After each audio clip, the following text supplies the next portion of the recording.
We're now drawing to a conclusion of our program today, and last but not least, I'm very pleased to introduce our final speaker for the program, Brother Zain Awan, a multi-award-winning advocate and speaker who has been an activist and campaigner since a very young age, specializing in youth rights and discrimination. He has served as a representative both locally and globally. Zain is currently studying his undergraduate in Development Studies and Middle Eastern Studies at the School of Oriental and African Studies. Salawat.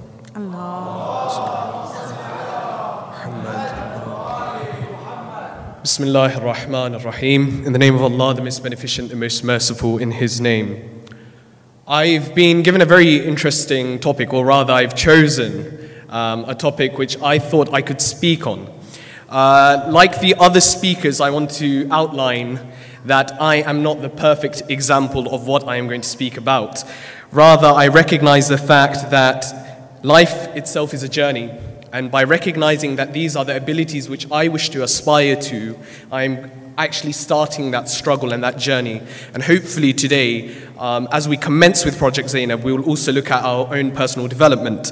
And with that, I would like to also echo the words of Hasib to mention and to recognize that the dedication and the person who is a very conscious leader for me personally and sitting in this room is Auntie Ruhi. When I met Auntie Ruhi about a year ago, I was actually friends with her son before then, and I'd met her at an event and she was telling me about Project Zainab. And it was the first time that I've seen an issue which is targeting the Shia community, trying to address these social issues, because a lot of the times we believe that we're progressive Shia Muslims, and that as the community, these issues of domestic violence, social abuse, sexual exploitation, yes, I said that, child molestation, are things which happen outside of our own community. And it was heartwarming, to say the least, that I was listening to the words of a mother, of a sister, but at the same time listening to someone who was inspiring to look past her own situation and empathize with people who are suffering. And that's a key element of leadership. So we're going to kick straight into this discussion, and it's developing conscious leaders. And essentially, when I was thinking, how can I speak about being a conscious leader, one of the things which I highlighted in my brainstorm was that I need to deconstruct these three elements. Essentially, development is a whole topic within itself. I study it for a degree. Being conscious is a whole discourse within itself, and that's what we are trying to strive towards. And leadership in itself is a journey. So how can you encapsulate that within 15 minutes is going to be a very interesting challenge. But inshallah, we'll strive on. Firstly, let's start with the middle, because that's the best way for a creative person to start. Especially me, I don't think in sequences. The middle is conscious. And we keep hearing, even today we hear that element of being conscious to the environment which we live in. And Amir al-Mu'mineen Ali ibn Abi Talib states in Nahj al-Balagha Sermon number 1 that the foremost in religion is ma'rifah of Allah, to be God conscious. And many times we translate taqwa, piety, we translate it as piety. And if anyone studies the English language, they'll begin to realize that taqwa is not actually piety, it is God consciousness. Why? Because piety has a lot of dogma and stigma attached to it. It was a term which was used, actually very poignantly, I'm using this example, for those people who were leading the church and they had a contradictory nature.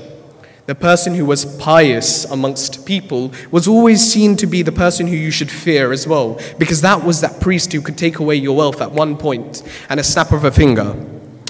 But we realize that this essential part of God consciousness is the foundation of Islam, and it becomes our own foundation if we wish to develop conscious leaders. You see, Islam essentially, and with the respect of the scholars to proceed, if I do say anything wrong, please feel free to correct me, I'm just a student. But Islam essentially is that submission to selflessness. It is the removal, as mentioned before, of the ego. And thus, we understand that the British Muslim youth is in a dichotomy. He's at one point listening that his religion is teaching him to be selfless, but in a society which is capitalist and becoming more and more capitalist in its nature as the years go by, we begin to realize that we are taught within society to be selfish. You know, the very simple thing is that people are either treated as commodities or competition. When I'm in university, I'm now looking around thinking, well, this student, he's going to be a graduate as well, and we're going to go for the same job. This guy's competition. And when I come to the masjid, I'm looking around and I'm thinking, this guy's got big money, and he's going to be big, like he can be a big contact for me, he can be someone who I can utilize, and thus he is a commodity, a connection I can utilize. And essentially what happens is, because this capitalist construct is embedded within all of our minds, we value success, or the measure and the keystone of success is not character, which Islam is teaching us to build, as the Prophet was sent to perfect our mannerisms. Rather, the keystone of success, and you can just flick through the internet today, the person who is successful is what? He has capital. And this is essentially what capitalism teaches us. The more capital you have, the more better you are, the more successful you are. Rather, Islam teaches us that we should not be individualistic. And let me put this out there. There was a report done by the Young Foundation. Believe it or not, brothers and sisters, we live in a British society, so we should be up to date on things which are happening, an analysis of our own society. The Young Foundation highlighted a very key point, and I find this very interesting. They said that this generation of young people, my generation, is more individualistic than any other generation of the past, i.e. they don't believe in things like the welfare state. They don't see why my tax should help someone who is suffering from mental health, or the welfare state in its entirety. They don't believe in things like that. They are more selfish. And so we have a big responsibility on ourselves, that this is a struggle of a British Muslim. At one hand, they see the story of Abu Abdullah, who on the plains of Karbala sacrifices every part of him to that one cause. And he is the embodiment of selflessness. And as we mark Lady Zainab today, when she is asked, what did you see on the plains of Karbala? She states, I saw nothing less of beauty. How powerful is that? That we begin to realize that selflessness is our goal. And that ma'rifah of Allah, becoming God conscious, is becoming conscious that I as an individual have a responsibility to serve others. And this is where I want to conclude on the element of consciousness. When I am conscious of me as an individual, what I can play, and the society I live in. The Prophet himself says about social consciousness, he says the person who sleeps whilst his neighbor is hungry is not from one of us. This is a very big statement. Yet, we see that there is poverty not just on the streets of London externally. Brothers and sisters, I was just speaking to someone who's working in the community, and they said you would not believe the amount of social inequality and poverty, deprivation which we're seeing within the own Shia Muslim community in London today. There are people who cannot pay their own bills and people who are going homeless. And yet we turn a blind eye saying these are issues which don't concern us, or they're very minimal. Coming on to the point then of leadership. What is a leader? And I'm not talking about divine leadership, but even if we were to take the example of divine leadership, one of the key misunderstandings which we have is that imamate was something which was hereditary. No, the imams were credible. That's why they received imamate. They were the most credible, until today, the most credible individuals. But that is divine leadership. That's a discourse which the scholars can go into. I want to talk about human leadership. And one of my favorite quotes is from John Maxwell, and he says that leadership is recognizing that you have influence. And in that definition, every single one of you sitting in this room is a leader. Because whether or not you wish to recognize it, you have a circle of influence. A place where you can make change or influence somebody else's opinion. Moving on to that, how do we influence? Well, it's realizing that we have power. And what is power? Again, another definition of power given by John Maxwell. He says, power is taking action. So we realize that Islam is not that religion which invites us to just be secluded into our own selves, but rather we should be taking action. And the essence of leadership is not something which is a Western construct or human leadership. It is essentially Islamic by its nature. But what does this have to do with development? Essentially, leaders, as we look at it, the final product of a leader, he is not just born. He is made. A human leader is made, and we all have capacities to become leaders in one way or the other. Sometimes, as, for example, I come from the Pakistani community. One of the key things which I always see is that within my cultures and cultures which are very similar, we have a construct that a leader is someone who stands over here and he's delivering the speech and he's eloquent, and he has some sort of political clout, or that he's running the Husseiniya, or he's running the masjid. And we've limited leadership to this very selfish construct. Leadership, if we were to realize that we all are leaders, and that in our human relations, be that through a mother's role, be that through a husband and wife, be that through a friend, we have initiatives and moments to take leadership into consideration. But the problem is we don't have safe spaces where young people can come together. I worked, like I said, for a reason I worked outside of the Muslim community, because I noticed that, as was mentioned, that there was a lot of immaturity. What do I mean by that? In a religion where we see we are not supposed to discriminate, discrimination, it's a big elephant in the room, nobody likes to talk about it, but I want it to become the buzzword of the next 5 years. Discrimination, when we see centers that can openly discriminate on the basis of ethnicity and we think that's socially acceptable, then that needs to be challenged. And who's going to challenge it? Again, realizing that we have influence. And on that, discrimination is on different levels. The dogma and the stigma of somebody suffering from mental health within our own community. We think either that they are possessed or that it's a curse from God, or then at the same time, mental health is something which doesn't affect our community. It's just something which, they can let out when it comes to Muharram, which is also, which I've heard from various people in the community, very prominent people.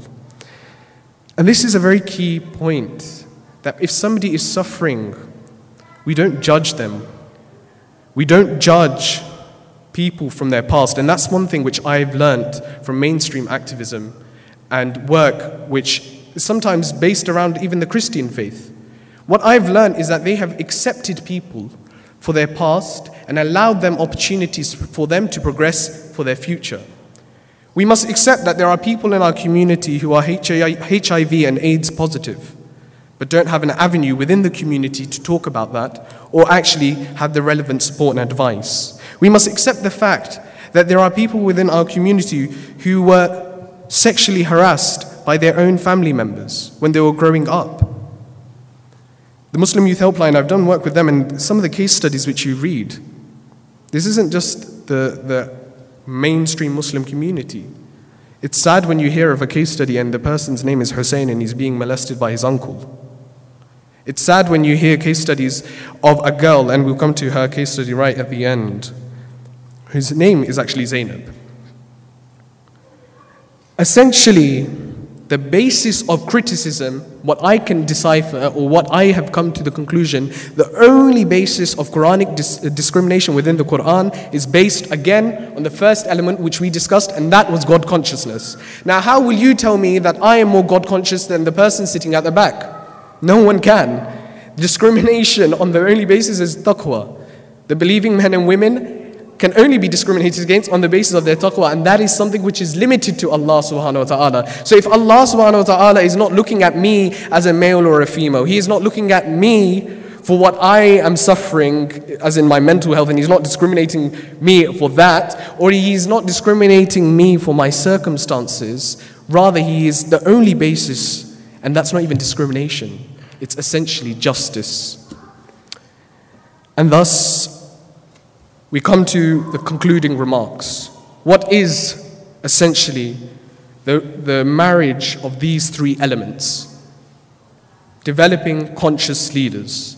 It's realizing the fact that as a community, we haven't got it 100% right.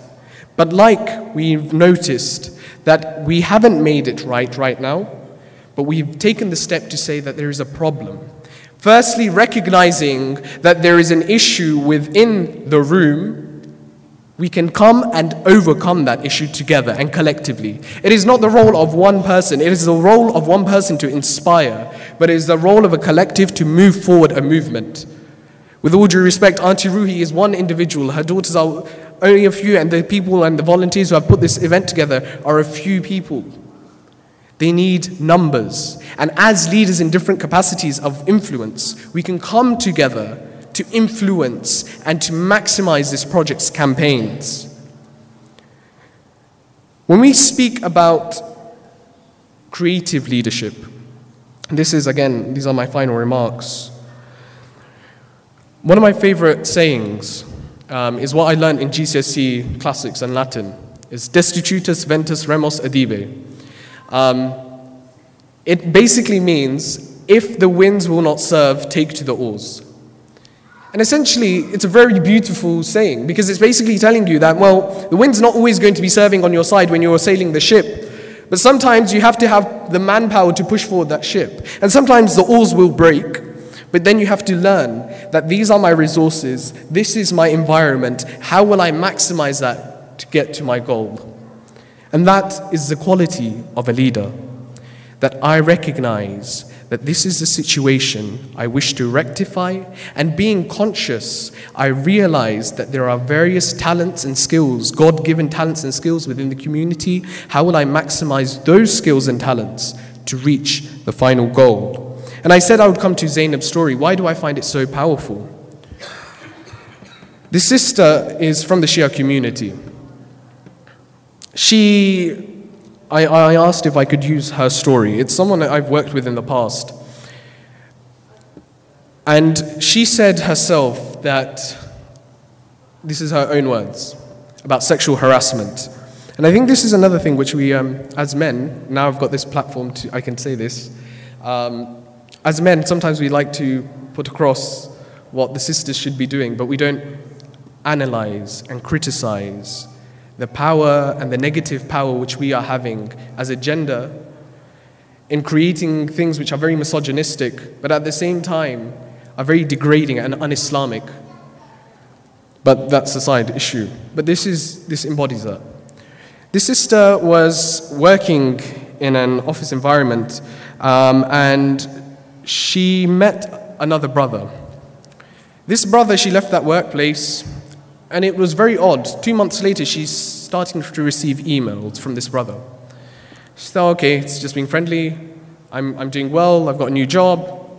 But things started getting a bit sticky when this brother started emailing her, I really like the shoes you picked out on this website. So he was not only stalking her in real life, her virtual life where she was online, he had even hacked into her computer and was accessing files. This sister stayed silent for 3 years, and she would have remained silent if it wasn't for one other sister to step in and to become a leader and take that position of leadership, take that initiative and recognize that this sister's not feeling too well, something's up. And given her the safe space to express her issue, she overcame that issue. She currently suffers from anxiety. She's saying that she's recovering from depression, but at one point she even had suicidal thoughts. Just 2 years ago, we saw a suicide within the Shia London community. Many of us don't even know. The individual was from up north, studying in London. He had no one to turn to. And sometimes I think, if I was in that situation, what could I have done to step in and take the initiative and show leadership? Finally, this is hopefully going to be an inspiring quote. I love the film Coach Carter. If any of you haven't seen it, go watch it. It's one of my favorite films, but there's a quote in that film from Williamson, and she says, she's a writer, and she writes this passage. She says, "Our deepest fear is not that we are inadequate. Our deepest fear is that we are powerful beyond beyond measure. She says, as we liberate ourselves from our own fear, our presence automatically liberates others. So firstly, by recognizing the fact that we all have the ability to be leaders, we will inspire others to take leadership within the community. Wassalamu alaikum wa rahmatullahi wa barakatuh.